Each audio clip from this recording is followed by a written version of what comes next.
At 4:45 in the morning on September 1st, 1939, the silence of the Baltic harbor was shattered by the roar of naval guns.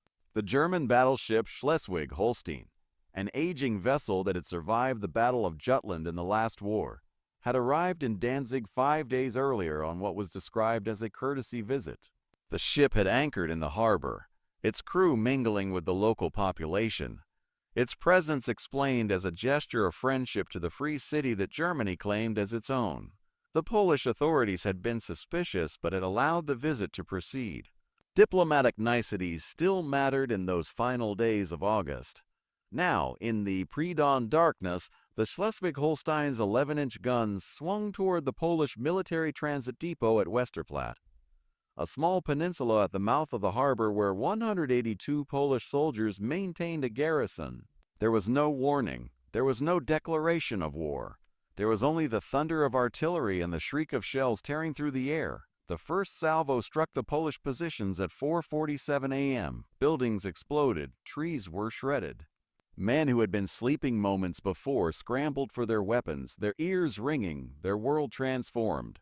Major Henryk Sucharski, the garrison commander, had known this moment might come. He had prepared his men as best he could.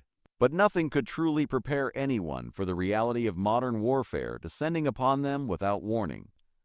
Simultaneously, across the length of the Polish frontier, 1.5 million German soldiers surged forward. In the north, Army Group North struck from East Prussia and Pomerania, driving toward Warsaw in the heart of Poland. In the south, Army Group South advanced from Silesia and Slovakia, aiming to encircle Polish forces in a vast pincer movement. Above them, the Luftwaffe, nearly 2,000 aircraft, swept across the border to destroy the Polish Air Force on the ground and bomb cities, railways, and troop concentrations. In Warsaw, the first air raid sirens began to wail at 6:00 a.m. Citizens who had gone to bed in peacetime woke to find themselves at war. Bombs fell on the Oaksey airfield, on railway stations, on military installations. Fires broke out across the city. The sky filled with smoke and the drone of aircraft engines. In Berlin, Adolf Hitler was awake and waiting. He had been at the Reich Chancellery since the small hours, receiving reports as the invasion unfolded. Everything was proceeding according to plan. The great gamble of his life was underway. Within weeks, he was certain, Poland would be destroyed. And the Western powers, Britain and France, who had guaranteed Polish independence, would do nothing. They would protest, they would threaten, but they would not fight. They never did. In London, Prime Minister Neville Chamberlain was awakened with the news he had dreaded. For 6 years, he had worked to prevent another European war. He had flown to Germany, had met with Hitler, and had made concessions that his critics called shameful. He had returned from Munich a year earlier, proclaiming peace for our time. Now that peace was shattered. The guarantees Britain had given to Poland would have to be honored, or Britain's word would mean nothing. And in Moscow, Joseph Stalin permitted himself a thin smile. The pact he had signed with Hitler just 9 days earlier had made this moment possible. Germany could attack Poland without fearing Soviet intervention. Indeed, the secret protocols of that pact had already divided Poland between them. Soon, Stalin would claim his share. The capitalist powers would destroy each other, and the Soviet Union would profit from their destruction. This is the story of the final days of peace in Europe. The Nazi-Soviet Pact stunned the world and sealed Poland's fate, of the last desperate negotiations that failed to prevent catastrophe, of the invasion that began the deadliest conflict in human history. This is the story of September 1939, the end of one world and the beginning of another. To understand why war came in September 1939, we must begin with the most shocking diplomatic reversal of the 20th century, the Nazi-Soviet Pact. For nearly 2 decades, Nazi Germany and Communist Russia had defined themselves as mortal enemies. Hitler had built his political career on anti-communism. He had denounced Bolshevism as a Jewish conspiracy to destroy civilization. He had sent German troops to fight alongside Franco against Soviet-backed republicans in Spain. The Anti-Comintern Pact of 1936 had aligned Germany with Japan against the Communist International. Every Nazi speech, every propaganda poster, Every rally had hammered home the message: communism was the enemy. Stalin, for his part, had watched Hitler's rise with growing alarm. The Nazi regime had destroyed the German Communist Party, imprisoned its leaders, and declared its intention to destroy the Soviet state. The Comintern had preached anti-fascism as the cause of the age. Soviet propaganda had portrayed Hitler as a mad dog who must be stopped. And yet, on the night of August 23, 1939, German Foreign Minister Joachim von Ribbentrop flew to Moscow, and by 2:00 a.m. on August 24th, he and Soviet Foreign Minister Vyacheslav Molotov had signed a non-aggression pact. The two ideological enemies had become partners. The public provisions of the pact were straightforward enough. Germany and the Soviet Union agreed not to attack each other for 10 years. If either were attacked by a third power, the other would remain neutral. Trade agreements would be expanded, with Germany receiving Soviet raw materials and the Soviet Union receiving German manufactured goods. But the real significance lay in the secret protocol attached to the pact, a document whose existence the Soviet Union would deny for 50 years, until the original was finally discovered in Soviet archives after the Cold War ended. The secret protocol divided Eastern Europe into spheres of influence. In the event of a territorial and political rearrangement of the Baltic states, Estonia, Latvia, Lithuania, the northern boundary of Lithuania would mark the dividing line between German and Soviet spheres. Finland was assigned to the Soviet sphere. In Poland, the line would be drawn along the Narew, Vistula, and San rivers, roughly dividing the country in half. Bessarabia, the Romanian province that the Soviet Union had lost after the Russian Revolution, was recognized as a Soviet interest. In plain language, Hitler and Stalin had agreed to partition Eastern Europe between them. Poland would cease to exist. The Baltic states would fall under Soviet domination. The very people whose independence had been created at Versailles would be erased from the map. Why did Stalin make this deal with the devil? The Soviet dictator had been burned by the Western powers. He had watched them exclude the Soviet Union from the Munich Conference, where they had sacrificed Czechoslovakia to appease Hitler. He had concluded that Britain and France were trying to direct German aggression eastward, hoping that the fascists and communists would destroy each other while the capitalist democracies remained safe. Throughout the spring and summer of 1939, half-hearted negotiations had proceeded between the Western powers and Moscow. The British and French wanted Soviet support for their guarantee to Poland, but they were unwilling to offer the Soviets what they wanted: a free hand in the Baltic states and the right to send troops through Polish territory to meet a German attack. The Poles, remembering centuries of Russian domination, refused to allow Soviet troops on their soil. The negotiations dragged on without result. Meanwhile, Hitler made Stalin a better offer. Germany would recognize Soviet dominance in the Baltic. Germany would help the Soviet Union recover Bessarabia. Germany would share Poland with the Soviet Union. And Germany asked nothing in return except neutrality and raw materials to fuel the German war machine. Stalin's calculation was coldly rational. If he allied with the Western powers, the Soviet Union would bear the brunt of fighting Germany while Britain and France contributed little. If he allied with Germany, he could gain territory without war, buy time to build Soviet strength, and watch the capitalist powers destroy each other. When they were exhausted, the Soviet Union would be in a position to dictate terms. It was a cynical bargain, but Stalin was a cynical man. He had murdered millions of his own people in the purges and the famines. He had no moral qualms about sacrificing the Poles, the Balts, or anyone else who stood in his way. The Soviet Union's interests, as he defined them, were all that mattered. For Hitler, the pact was the key that unlocked the invasion of Poland. He had feared a two-front war, the nightmare that had destroyed Imperial Germany in 1918. Now his eastern flank was secure. The Soviet Union would not only remain neutral, but would actually participate in Poland's destruction. The British and French guarantee to Poland was rendered meaningless. Even if they declared war, they could not possibly reach Poland to help.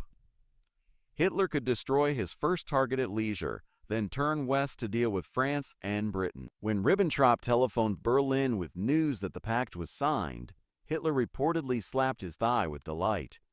"I have them," he exclaimed. "I have them." The announcement of the Nazi-Soviet Pact hit the world like a thunderbolt. In the capitals of Western Europe, statesmen struggled to comprehend the reversal. Just days earlier, British and French negotiators had still been in Moscow, pursuing an alliance with Stalin. Now Stalin had aligned with Hitler. The strategic assumptions on which Western policy had been based were destroyed overnight. In Paris, Foreign Minister Georges Bonnet reportedly turned pale when he received the news. France had counted on the Soviet Union to threaten Germany's eastern frontier, to force Hitler to divide his forces in the event of war. That threat had evaporated. Germany could concentrate its full strength against Poland, then turn west with its rear secure. In London, the reaction was shock, but also a strange relief. The negotiations with Moscow had been tortured, the Soviet demands troubling. At least now the uncertainty was over. Britain knew where it stood.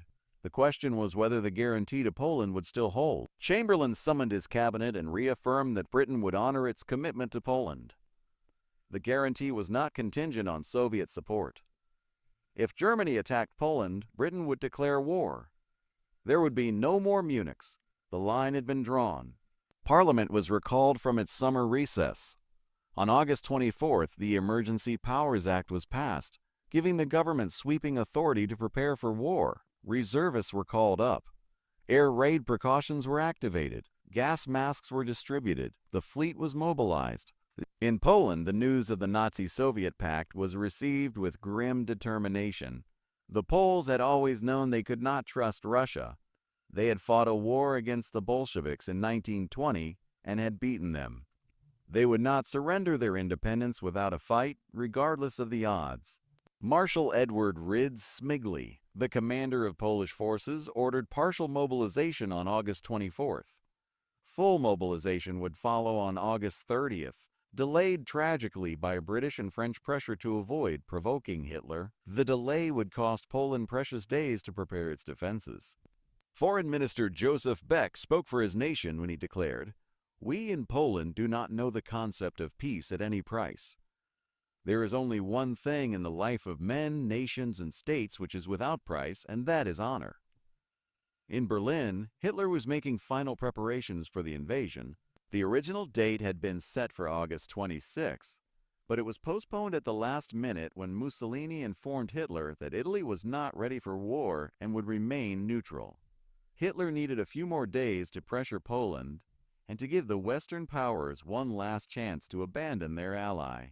But Hitler did not expect the West to fight. He told his generals, "Our enemies are little worms. I saw them at Munich." He was convinced that Chamberlain and Daladier would find some excuse to back down, just as they had backed down over the Rhineland, over Austria, over Czechoslovakia. Poland would be destroyed, and the democracies would swallow their humiliation once again. This was Hitler's great miscalculation. He was right that Britain and France could not save Poland. He was wrong to think that they would not try. The final week of peace was a frenzy of diplomatic activity, last-minute proposals, and desperate hopes that somehow catastrophe could still be averted. On August 25th, the same day Hitler postponed the invasion, Britain and Poland signed a formal treaty of alliance. The guarantee was now a binding commitment. Any attack on Poland would be treated as an attack on Britain. Hitler responded by offering to negotiate. He proposed that Danzig be returned to Germany and that a plebiscite be held in the Polish corridor to determine its future. In exchange, he would guarantee Poland's remaining borders and conclude an alliance with Britain. The proposal was a sham, and everyone knew it. Hitler had no intention of honoring any agreement. He had made similar promises about Czechoslovakia and had broken them within months. But the proposal served his purpose. It created the appearance of German reasonableness and Polish intransigence. If war came, Germany could claim it had tried for peace. The British forwarded Hitler's proposals to Warsaw, urging the Poles to negotiate. The Poles were willing to discuss the issues but refused to negotiate under threat of invasion. They knew from Czechoslovakia's experience that negotiating with Hitler meant surrendering everything. Days of frantic diplomacy followed. Ambassadors shuttled between capitals. Messages flew back and forth. Intermediaries proposed compromises that neither side would accept. The Swedish businessman Birger Dolores, a friend of Hermann Göring, made multiple trips between Berlin and London, carrying unofficial proposals that never came to anything. Mussolini proposed a conference, an attempt to repeat the Munich formula. Britain was willing to consider it if German troops first withdrew from Polish soil, but German troops had not yet invaded.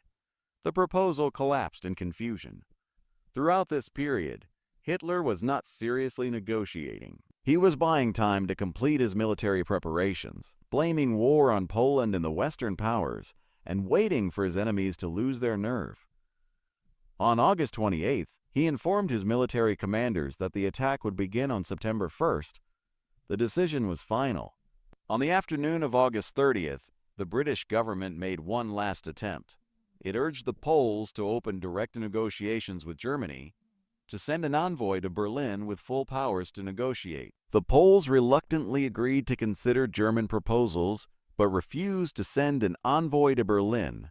They remembered how Austrian Chancellor Schuschnigg had been bullied by Hitler at Berchtesgaden. That evening, the British ambassador, Sir Neville Henderson, met with Ribbentrop to receive Germany's proposals. Ribbentrop produced a document with 16 points, relatively moderate demands regarding Danzig and the corridor, and read them aloud at high speed in German, refusing to give Henderson a copy. When Henderson asked for the text, Ribbentrop said it was too late.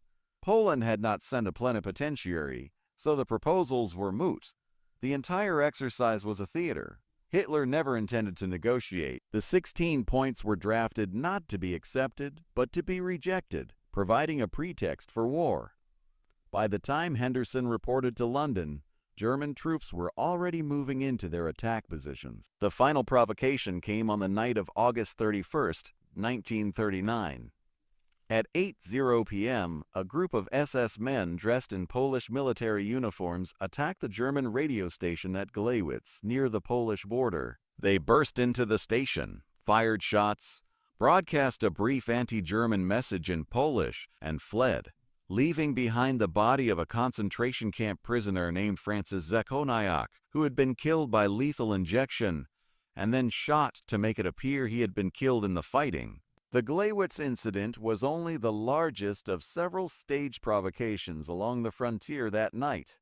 At other locations, SS operatives in Polish uniforms attacked German installations, leaving behind more dead bodies, all concentration camp inmates who had been murdered for the purpose. The operations were organized by Reinhard Heydrich and carried out by the SD. The purpose was to create evidence of Polish aggression, to justify the German invasion as self-defense. German radio broadcast breathless reports of Polish attacks on German soil. The Nazi press screamed about Polish atrocities. None of it was true, but truth was irrelevant. In the small hours of September 1st, German forces began moving toward the Polish border. Tanks rumbled down roads in the darkness. Infantry marched in long columns. Aircraft warmed their engines on airfields across eastern Germany. The final orders had been given. There was no going back. At 4:45 a.m., the Schleswig-Holstein opened fire on Westerplatte. The Second World War had begun. The invasion of Poland was the first demonstration of a new form of warfare that would revolutionize military operations: Blitzkrieg lightning war. German doctrine combined three elements in a way that no army had done before: air power to achieve local superiority and disrupt enemy communications, armored forces to penetrate enemy lines and encircle defensive positions, and motorized infantry to exploit the breakthroughs and complete the destruction of surrounded forces. The Luftwaffe struck first. In the pre-dawn darkness, German bombers and fighters swept across the Polish frontier, targeting airfields, railway junctions, communication centers, and troop concentrations. The Polish Air Force, though it had some modern fighters, was outnumbered roughly 10-1. Many aircraft were destroyed on the ground in the first hours. Those who survived fought bravely but were overwhelmed. The bombing extended to cities. Warsaw was hit on the first day, though the major terror bombing would come later. Other cities, Krakow, Lodz, Częstochowa, were struck as well. Refugees began fleeing eastward almost immediately, clogging roads that the Polish army needed for movement. On the ground, German forces attacked on multiple axes. In the north, General Fedor von Bock's Army Group North struck from East Prussia and Pomerania, aiming to destroy Polish forces in the corridor and drive toward Warsaw from the north. In the south, General Gerd von Rundstedt's Army Group South advanced from Silesia and Slovakia, with the largest concentration of armor, aiming to encircle the main Polish forces in western Poland. The Polish army was substantial, perhaps 1 million men when fully mobilized, but it was deployed to defend the entire frontier, a strategy that spread forces thin and left them vulnerable to concentration. Polish commanders had planned to defend western Poland, including the industrial regions of Upper Silesia, rather than fall back to more defensible positions behind the Vistula and San rivers. This decision, driven by political considerations, Poland could not simply abandon its most valuable territories, would prove disastrous. The German armor punched through Polish lines with stunning speed. The Polish army had few tanks and limited anti-tank weapons. Its cavalry brigades, though they did not actually charge tanks with lances, as Nazi propaganda later claimed, were hopelessly outclassed by mechanized forces. Within days, German spearheads had penetrated deep into Polish territory, bypassing strong points and encircling entire Polish armies. The Luftwaffe's dominance of the skies made Polish movement almost impossible. Any concentration of troops was bombed and strafed. Railways were cut, bridges were destroyed, communications broke down. Polish commanders lost contact with their units. Orders were issued but never received. Units fought bravely in isolation, not knowing what was happening elsewhere. By September 5th, German forces had broken through the Polish corridor, linking East Prussia with the rest of Germany. By September 8th, German armor reached the outskirts of Warsaw. The Polish army was disintegrating, not from lack of courage, but from the sheer speed and violence of the German assault. The Polish resistance, though ultimately futile, was fierce and heroic. At Westerplatte, Major Sucharski's 182 soldiers held out for 7 days against repeated German assaults. The garrison had been designed for only a week's resistance, and it achieved exactly that. When Sucharski finally surrendered on September 7, his men marched out with military honors, saluted by their German captors who respected their courage. At Hel Peninsula, the Polish naval base held out until October 2nd, a month of resistance against overwhelming odds. At Modlin, the fortress held until September 29th. At Lwów, the garrison resisted until September 22nd, and Warsaw itself refused to fall. The city was surrounded by September 15th, but it did not surrender. For 2 weeks, soldiers and civilians alike defended the capital. German artillery pounded the city. The Luftwaffe bombed it mercilessly. Food ran short, water became scarce, fires burned out of control. On September 25th, the Luftwaffe launched its heaviest raid of the campaign. Over 400 bombers dropped incendiaries and high explosives on Warsaw in a terror attack designed to break the will of the defenders. Entire neighborhoods were reduced to rubble. Hospitals were hit. Civilians died in their thousands. Still, Warsaw fought. Mayor Stefan Starzyński broadcast daily on the radio, rallying his people, becoming a symbol of Polish resistance. "I wanted Warsaw to be great," he said. "I believed it would be great." My colleagues and I drew plans for a great Warsaw of the future. And Warsaw is great. It is happening faster than we thought. The city finally surrendered on September 27th after 26 days of siege. Over 25,000 civilians had been killed. Much of the city lay in ruins. But the defenders had shown that Polish resistance would not be easily crushed. While Poland fought alone, the Western powers hesitated. Britain and France had declared war on September 3rd, but their declarations were not accompanied by any military action. The French army, the largest in Western Europe, made a tentative advance into the Saar region, occupying a few miles of German territory against minimal opposition. Then it stopped. By September 12th, the French began withdrawing to the Maginot Line. No Allied soldiers would fire a shot in defense of Poland. The British Expeditionary Force began deploying to France, but its first units did not arrive until late September, and they would not be in position for months. The Royal Air Force dropped propaganda leaflets over Germany, paper, not bombs. The Royal Navy began implementing a blockade of German ports, a strategy that would take years to have any effect. The Poles had expected more. Their military planning had assumed that France would launch a major offensive within 2 weeks of the war's outbreak, forcing Germany to divert forces from Poland. When no offensive came, Polish hopes collapsed. They were fighting alone, and there would be no help. Why did the Western powers not attack? The answer is complex. French military doctrine was entirely defensive. The Maginot Line mentality had infected the entire army. French commanders believed that offensive operations were impossible against modern defenses, that attackers would be slaughtered as they had been in 1914-1918. They preferred to wait, to build up strength, to let the blockade weaken Germany over time. The British had almost no army to send. The BEF was small and would take months to deploy. The RAF was husbanding its strength for the expected German bombing campaign against Britain. Neither Britain nor France was psychologically ready for offensive action, and there was perhaps a secret hope that somehow, even now, the war might be ended without serious fighting. Perhaps Hitler would be satisfied with Poland. Perhaps a negotiated peace could still be found. Perhaps the horror of another world war could still be avoided. These hopes were delusional, but they influenced policy. The result was that Poland was left to die alone, while its allies watched from the safety of their fortifications. The final blow came from the east.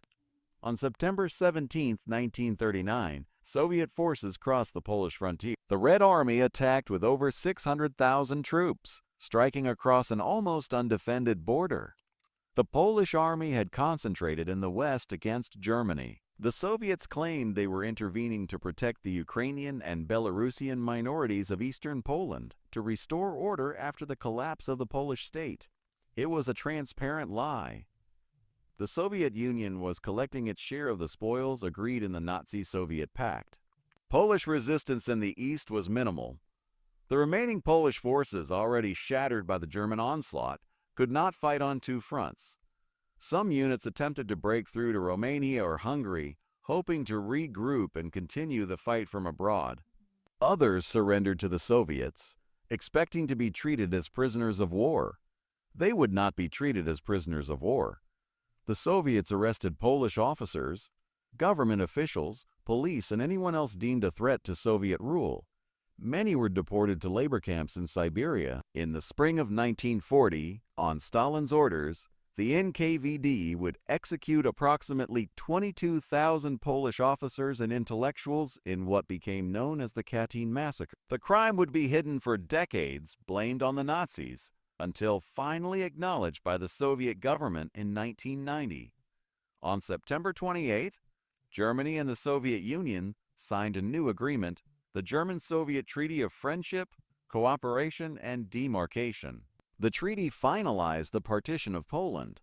The border between German and Soviet zones was adjusted slightly from the original pact, with Germany taking more of central Poland in exchange for Soviet control of Lithuania. A joint declaration called for the end of the war, now that the former Polish state had ceased to exist. Poland was gone, partitioned between its enemies, erased from the map of Europe. The nation that had been reborn at Versailles, after 123 years of partition, had lasted barely 20 years before being partitioned again. But Poland was not destroyed. A government in exile was established, first in France and later in Britain. Polish soldiers who escaped, over 100,000 of them, would continue fighting alongside the Allies throughout the war. Polish pilots would distinguish themselves in the Battle of Britain. Polish codebreakers had already provided crucial intelligence on the German Enigma machine. And within Poland itself, an underground resistance would begin almost immediately, fighting on for 6 years of brutal occupation. Poland had been defeated. Poland had not been conquered. On September 3, 1939, Neville Chamberlain announced Britain's declaration of war in a radio broadcast that captured the anguish of a man who had spent his career trying to prevent this very moment. This morning, the British ambassador in Berlin handed the German government a final note stating that, unless we heard from them by 11 o'clock, that they were prepared at once to withdraw their troops from Poland. a state of war would exist between us. I have to tell you now that no such undertaking has been received, and that consequently this country is at war with Germany." Chamberlain's voice was heavy with sorrow. He continued, "You can imagine what a bitter blow it is to me that all my long struggle to win peace has failed. Yet I cannot believe that there is anything more or anything different that I could have done, and that would have been more successful." In Paris, Premier Adé de Leyde delivered a similar announcement to the French people. France, too, was at war. For the generation that had lived through 1914-1918, the news brought a particular horror. They remembered the trenches, the gas attacks, the endless casualty lists. They had promised themselves, never again, and now it was happening again. Their sons would march off to war as they had marched, and many would not return. In London, crowds gathered outside Downing Street and Buckingham Palace. There was no cheering as there had been in 1914. The mood was grim, determined, fearful. People knew what was coming. They did not know how bad it would be. Winston Churchill, the persistent critic of appeasement who had been brought into the cabinet as First Lord of the Admiralty, addressed the House of Commons. "Outside, the storms of war may blow, and the lands may be lashed with the fury of its gales, but in our own hearts this Sunday morning, there is peace. Our hands may be active, but our consciences are at rest. We are fighting to save the whole world from the pestilence of Nazi tyranny and in defense of all that is most sacred to man." Churchill at least had no illusions about what lay ahead. He had been warning for years that this moment would come. Now it had come, and the struggle for survival had begun. The September campaign ended with Poland's partition, but its consequences would resonate throughout the war. The Wehrmacht had demonstrated the devastating effectiveness of blitzkrieg. The campaign had taken just over a month and had cost Germany fewer than 20,000 dead, a remarkably low figure for the conquest of a nation of 35 million people. Polish military casualties were approximately 66,000 killed, with over 400,000 captured by the Germans and another 200,000 by the Soviets. The German officer corps, which had been skeptical of Hitler's aggressive policies, was now convinced that the Führer's military judgment was sound. The generals who had warned that war with the West would be disastrous were discredited. Hitler's prestige soared. His confidence in his own genius became unshakable, a confidence that would eventually lead to catastrophic mistakes. For the Western powers, the campaign was a sobering demonstration of German military capability. The speed of Poland's defeat shocked military observers. The coordination of air and ground forces, the deep penetrations by armored columns, the encirclement and destruction of entire armies, all of this would have to be countered if Germany was to be defeated. But instead of learning the lessons of Poland, the French and British military establishments largely dismissed them. Poland was weak, they told themselves. The Polish army was outdated. The same thing could not happen to France with its modern army and impregnable fortifications. This complacency would prove fatal when Germany turned west. For the Polish people, the September campaign was the beginning of a nightmare. The German occupation would be the most brutal in Western Europe. Poland was not treated as a conquered country, but as a colonial territory to be exploited and eventually cleansed of its population. Jews were immediately subjected to persecution, forced labor, confiscation of property, and concentration in ghettos. Within 2 years, the death camps would begin operating on Polish soil. The Soviet occupation of eastern Poland was scarcely less brutal. Mass deportations to Siberia, executions of class enemies, forced collectivization, the suppression of the Polish language and culture. The two totalitarian systems, Nazi and Soviet, competed in their cruelty toward the Polish people. And yet Poland resisted. The Underground Home Army, the largest resistance organization in occupied Europe, would fight on throughout the war. Polish intelligence would continue to provide vital information to the Allies. The Polish government in exile would never accept defeat. When the war ended, Poland would rise again. As September 1939 ended, the shape of the war was still uncertain. Germany had conquered Poland, but was now at war with Britain and France. The Soviet Union had gained territory but remained officially neutral. Italy had stayed out Mussolini, judging his country unready for a major conflict. The United States was determinedly neutral, its people opposed to involvement in another European war. Japan was bogged down in China, its ambitions in Asia not yet linked to the European conflict. The phony war was about to begin. Months of inactivity on the Western Front while Germany digested its conquest and prepared for the next phase.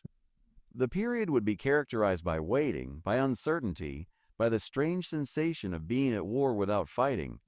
But the die had been cast. The decisions that led to war had been made, and they could not be unmade. Hitler had revealed his true nature. The Nazi-Soviet Pact had shown that no agreement with totalitarian powers could be trusted. The Western democracies had finally drawn a line they would not cross. The lessons of the 1930s had been learned too late to save Poland, but they had been learned. There would be no more appeasement. There would be no negotiated peace that left Hitler in power. The war would be fought to the finish, whatever the cost.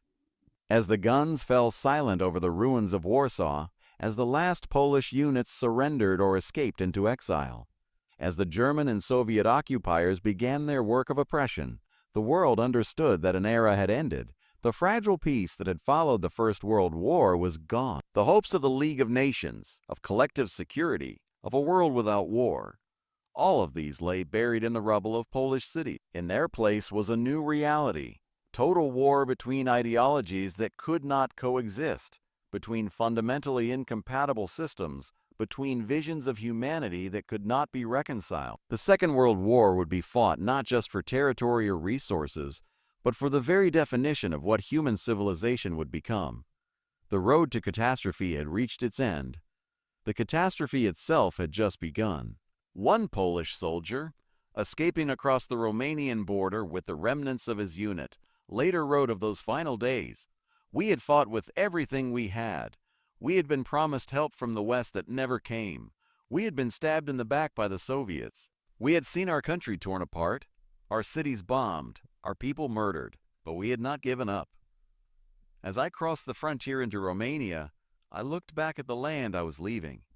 I did not know if I would ever see it again. I did not know if Poland would ever rise again.